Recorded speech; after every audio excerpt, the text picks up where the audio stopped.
Olá, meu irmão, minha irmã, a graça e a paz do Senhor Jesus. Estou aqui neste dia para poder compartilhar contigo que não pôde estar conosco na nossa escola dominical nesse último domingo, mas também para você que esteve conosco e deseja revisitar e rever o conteúdo que foi abordado. Nós entramos em um tempo novo na nossa escola dominical com o intuito de trabalhar um material chamado Primeiros Passos na Fé Cristã. Pastor, mas primeiros passos, eu já tenho muitos anos de igreja. Não se engane com o nome.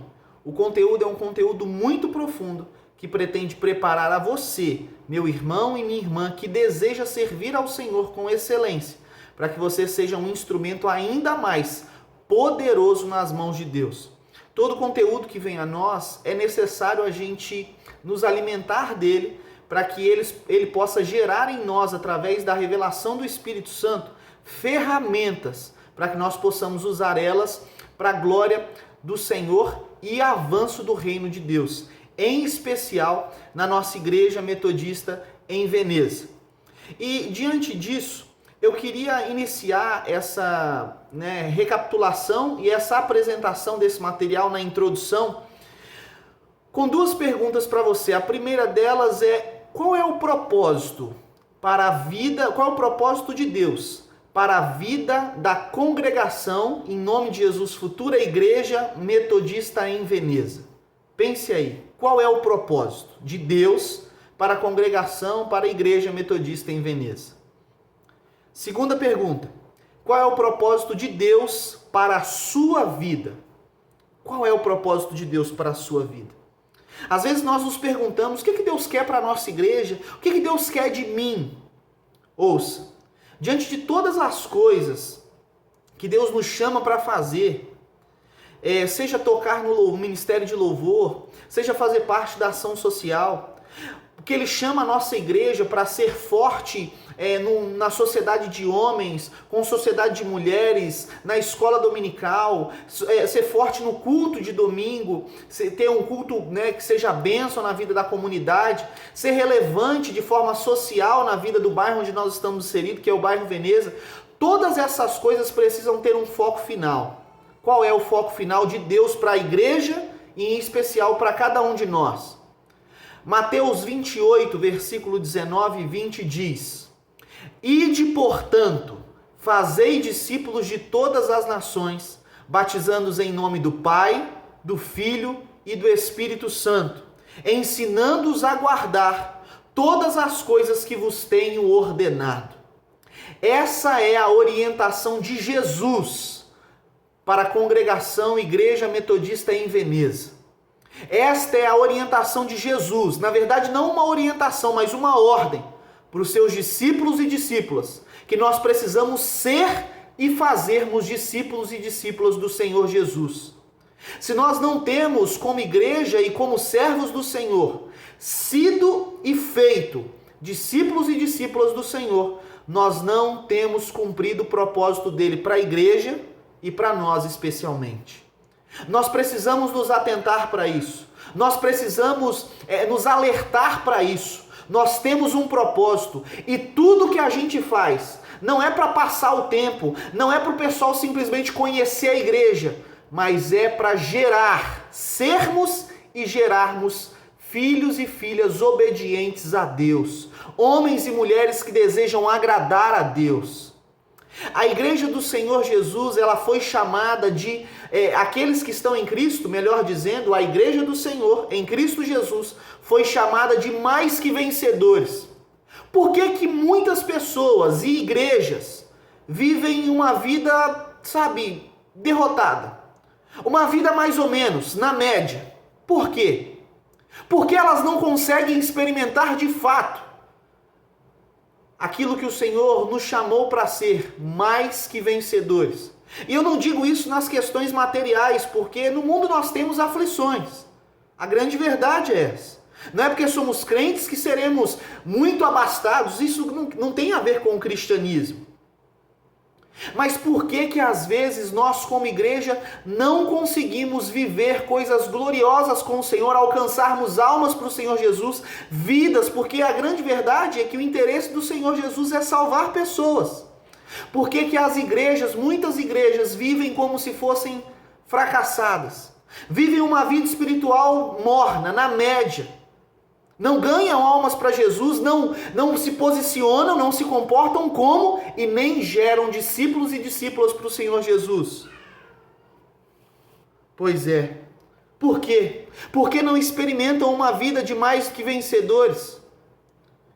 Tiago, na sua carta, no capítulo 1, versículo 22, ele diz: tornai-vos, pois, praticantes da palavra de Deus e não somente ouvintes. Meu querido e minha querida, nós fomos chamados para praticar a palavra de Deus. E às vezes, muitos de nós, e igrejas inclusive inteiras, não experimentam coisas grandiosas espiritualmente do Senhor, porque não se posicionam como filhos e filhas obedientes a Deus.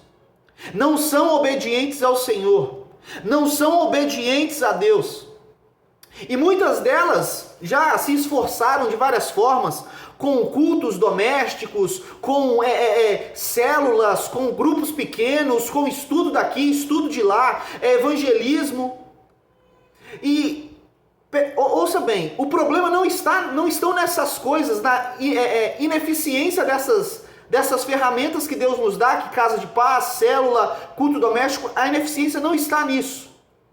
Porque certa vez um homem metodista, Edward Bonds, diz que Deus ele não unge métodos, Deus unge pessoas, homens e mulheres. O problema não está muitas vezes no método que a gente usa. O problema está às vezes na infidelidade das nossas vidas, infidelidade de igrejas inteiras, infidelidades. O problema está nisso, em falta de obediência.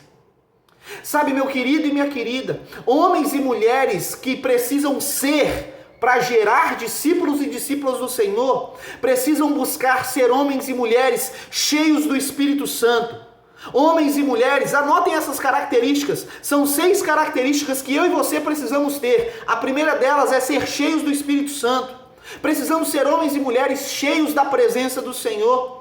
A segunda característica, sermos homens e mulheres submissos a Deus e àqueles que Deus institui sobre nós. E não uma insubmissão feita à força, mas uma insubmissão consciente, uma insubmissão prazerosa, uma submissão prazerosa a Deus e àqueles que Deus institui como liderança sobre nós. Precisamos ter um coração ensinável. Muitas vezes nós não experimentamos como igreja aquilo que o Senhor tem para nós, porque muitas vezes somos indomáveis, não somos dóceis, não somos ensináveis, temos um coração duro, somos de dura cerviz. Pastor, mas eu aprendi assim há muito tempo. Mas o Senhor ele se revela a nós de forma nova sempre. Não é porque a gente aprendeu algo que o Senhor não pode se revelar a nós de forma diferente. Entenda e aprenda isso. Precisamos ser ensináveis. Quarta coisa, precisamos ser transparentes. Precisamos aprender a prestarmos conta à nossa liderança. Quinta coisa, precisamos ser transparentes. Transparente já citei. Precisamos ser tratáveis. Precisamos ser homens e mulheres disponíveis ao tratamento de Deus. Precisamos ser homens e mulheres disponíveis à correção. Precisamos ser homens e mulheres disponíveis ao serviço do Senhor. E sexto, precisamos ser homens e mulheres compromissados com Deus e com a obra de Deus. Precisamos ser homens e mulheres que estão dentro tem essas 6 características dentro de nós. Porque só assim seremos uma igreja que vamos experimentar aquilo que Deus tem para nós. O nosso chamado como igreja e para nós individualmente é sermos e gerarmos discípulos. Precisamos ir, é um mandamento, é uma orientação, não é só uma orientação na verdade, mas é um mandamento do Senhor: ide por todo mundo e pregai o evangelho a toda criatura. Precisamos ser instrumentos de Deus, homens e mulheres cheios do Espírito Santo, submissos, ensináveis, transparentes, tratáveis e compromissados com Deus e com a sua obra. Entenda isso. Às vezes nós não vivemos uma vida como mais que vencedores como igreja, como fomos chamados em Cristo Jesus, porque não somos obedientes. Porque não somos obedientes ao Senhor. Somos obedientes aqui, mas não somos obedientes ali. Precisamos buscar, nós não somos perfeitos, mas precisamos buscar sermos a imagem e semelhança do nosso Senhor Jesus. Aquele que é perfeito habita dentro de nós através da pessoa do Espírito Santo. E isso deve nos impulsionar a desejar sermos mais parecidos com Ele a cada dia. Precisamos, irmãos e irmãs, sermos uma igreja, uma família de filhos e filhas obedientes. Obedientes ao Senhor. E como ouvimos no domingo, não podemos ser obedientes simplesmente por violência, obedecer a Deus ou a nossa liderança por recompensa, obedecer por costume, obedecer porque a gente foi com a cara do nosso líder ou do nosso pastor ou pastora, mas precisamos obedecer a Deus e a nossa liderança por convicção, porque cremos que obedecer a Deus é o melhor e cremos que Ele tem sempre o melhor para nós. A nossa obediência a Deus, ela deve estar relacionada com a nossa convicção de quem Deus é e do que Ele é e faz para nós. Das diversas definições de quem Deus é, e da mais próxima que o ser humano consegue compreender, e que Jesus chamou o próprio Deus, é que Deus é nosso Pai. E um pai, irmão e irmã, ele deseja ter filhos e filhas, e qual pai que não deseja ter um filho e uma filha que seja obediente, que seja honroso, que seja zeloso com a sua obra, que cuide bem daquilo que Deus confiou a ele. Deus te confiou um chamado, Deus te confiou um propósito, chamado específico para você, do ministério de louvor, ministério de ensino, ministério de evangelismo, ministério de ação social, mas um chamado que é para ser cumprido com zelo, com empenho, com dedicação, sempre buscando melhorar. Deus deseja ter filhos e filhas obedientes, que gerem outros filhos e filhas espirituais que sejam obedientes. Nós só geramos segundo a nossa semelhança. Se somos parecidos com Jesus, vamos gerar discípulos e discípulas parecidos com o Senhor. Entenda isso.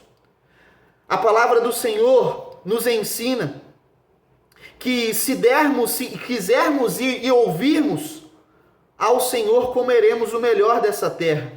Obedecer a Deus não é penoso para aqueles e para aquelas que mantêm com Ele um relacionamento familiar. Para quem sabe que é filho e filha de Deus e que o seu Pai quer o melhor para ele ou para ela. Precisamos, irmãos e irmãs, dar ouvidos ao Senhor, e aí sim iremos habitar em um lugar seguro, tranquilo e debaixo do temor do Senhor, sem temer o mal, como diz lá em Provérbios 1, versículo 33. Nesta aula de introdutória, nós aprendemos duas coisas. A nossa igreja e nós, em específico, independente do que façamos na obra do Senhor, fomos chamados para sermos e gerarmos discípulo, como diz lá em Mateus 28, verso 19 e 20. Segundo, aprendemos que fomos chamados para sermos discípulos e discípulas, filhos e filhas, obedientes a Deus. Aprenda isso. Meu querido e minha querida, que nós possamos mergulhar nesse material, nesse conteúdo que o Senhor está nos dando, deixando o Senhor tocar em nós, nos ensinar mais do que nós já sabemos, porque nós não sabemos tudo, e deixar o Senhor tratar a gente, para que nós possamos ser discípulos e gerarmos discípulas, sermos filhos obedientes e gerarmos filhos e filhas obedientes a Deus. Que Deus te abençoe de forma poderosa e se prepare para a próxima aula. Falaremos sobre novo nascimento e aí olharemos para a nossa vida para ver se de fato nascemos de novo. Que Deus te abençoe de forma poderosa. Um forte abraço e fique com Deus.